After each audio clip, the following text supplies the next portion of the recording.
Good evening and thanks so much for joining us. I'm Brandy McGill. First tonight, a Long Beach neighborhood on edge as a standoff comes to an end involving multiple law enforcement agencies. Here's a look at a map. It's all happening along Kurykendall Place.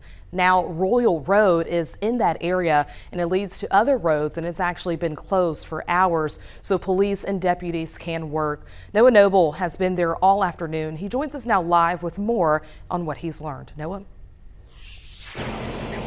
Yeah, thank you, Brandy. I want to bring folks up to know what we know right now. These roads are back open. Pineville, Royal Drive, Kurykendall Place, they're all back open. But behind me here, off to my left shoulder, is where this all happened. Now, I want to step behind the camera as I talk to y'all about what we know so far. We do know that this 40-year-old man is in custody. We don't know his name yet. We're not sure the circumstances of how he got into custody. I've heard, talking with neighbors, I've heard he may have been injured. We haven't got that confirmed yet, but we do know that he is in custody. Here, as I'm zooming in, you can see all the yellow tape. This will be the house where this all happened.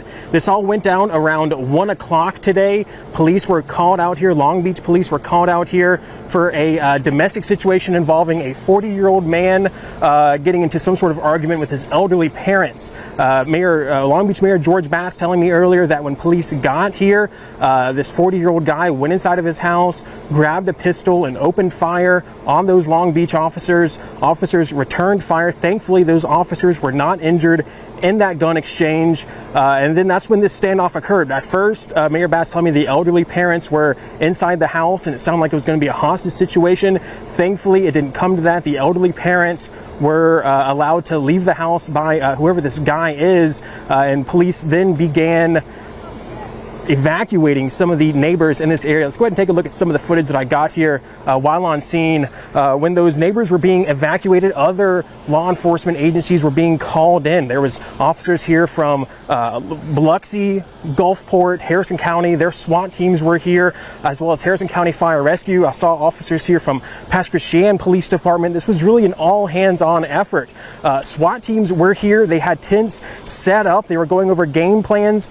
Typically, when there's a scene like this, it's a wait and see approach. Of course, officers never want to rush in there. If they can get a barricaded suspect to surrender, that's what they would prefer to do. Negotiators were out here as well.